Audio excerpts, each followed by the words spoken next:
अमृतमेदिनि विश्वविनोदिनि नन्दनुते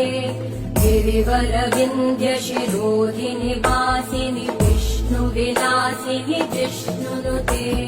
भगवति हेशिति कण्ठकुटुम्बिनि भूरि कुटुम्बिनि भूरि कृते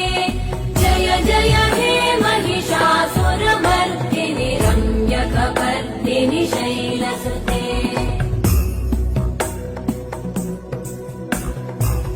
सुरवरवर्षिणि दुर्धरधर्षिणि दुर्मुखमर्षिणि हर्षरते त्रिभुवनपोषिणि शङ्करतोषिणि कल्मषमो